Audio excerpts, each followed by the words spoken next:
Hello, my name is Marcus again, and this is Lab 3.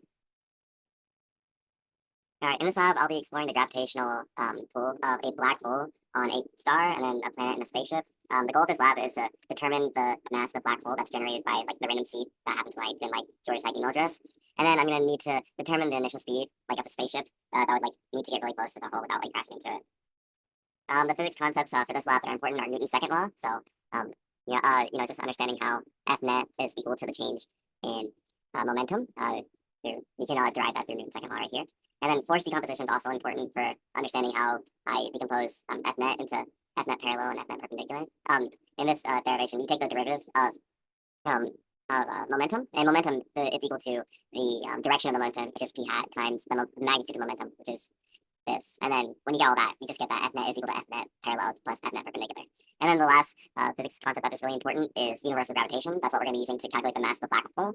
As you can see, the magnitude of the gravitational force is equal to the mass of the star times the mass of the black hole times the gravitational constant, which is 6.67 times 10 to the negative 11, divided by the distance between the black hole and star. And then if you just use an algebra and rearrange equation, you'll get the mass of the black hole is equal to the force of gravity times the distance squared divided by the mass of the star times the gravitational constant. All right, so this applied into the code. So first we calculate first we calculate momentum, which is just the mass times the velocity. Then we calculate the change in momentum, which is the p final minus p initial, right? Then we calculate dp/dt, or the rate of change in momentum, by doing delta p, which is the change in momentum, divided by delta t, which is the change in time. And then, as we saw earlier with derivation with Newton's second law, F net is going to be equal to the change in momentum, or the impulse. And then after that, we decompose our force. So we do p hat, right, times the this right here, and this decomposes our force. So it's like the change in magnitude of force divided by delta t, and then we get dp/dt power by just multiplying the direction of our vector times the magnitude of dp/dt. And then after that, to get the parallel component, we can just subtract our initial vector minus, or to get the perpendicular component, we can subtract our initial vector minus the parallel component, and that projects our component onto the perpendicular axis. And then we just set these equal to F net, or F net parallel is equal to dp/dt parallel, and F net perp is equal to dp/dt perp. And then after that, we just apply our gravitational, universal gravitational, and just calculate the mass of the black hole. As you can see, these vectors, this is F net in the parallel direction, F net in the perpendicular direction, and then F net, right? You can see that if you just add these two together, it equals this.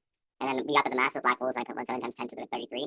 And then, then we have the mass of the magnitude of the net force is 7.66 e to 28. And the magnitude of F parallel is 1.21 times 10 to the 28. And the magnitude of perpendicular is 7.57 times 10 to the 28.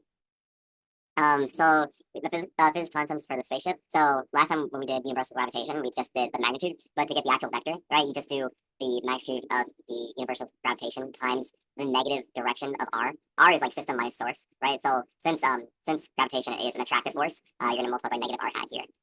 And then we're also going to apply the velocity update formula, which is Vf equals Vi plus F net divided by m delta t. It's basically just the momentum principle, except everything is divided by mass.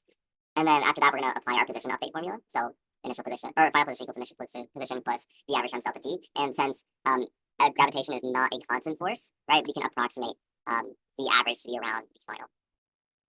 And then over here, we apply the universal gravitation right here for the F net on the planet. And then right here, we also apply universal gravitation for the F net on the ship, right? And then afterwards, we apply our velocity update formula, and then our position update formula.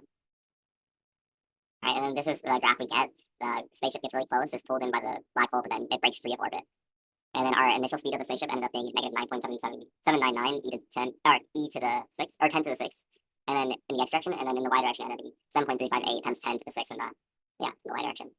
So dp/dt and F net are basically the same thing. However, they're very different when it comes to directly calculating them. In order to calculate F net directly, you're gonna have to know the mass of the black hole, the mass of the star, the distance between the two, and all that. And it's gonna be a lot more difficult versus momentum. In order to calculate the change in momentum, all you need to know is the velocity of the star, and then the mass of the star, and that's all you really need to know in order to calculate that. So obviously it's going to be a lot easier, especially if you don't know the mass of the black hole, in order to calculate F net using dp/dt instead of just trying to calculate it directly. And then if I wanted to get the spaceship to orbit the black hole, I just needed the initial velocity to be slightly higher in the y direction and slightly less in the x direction, so they avoid collision, but it's still able to orbit around without shooting out in the last example. And that's it. Thank you.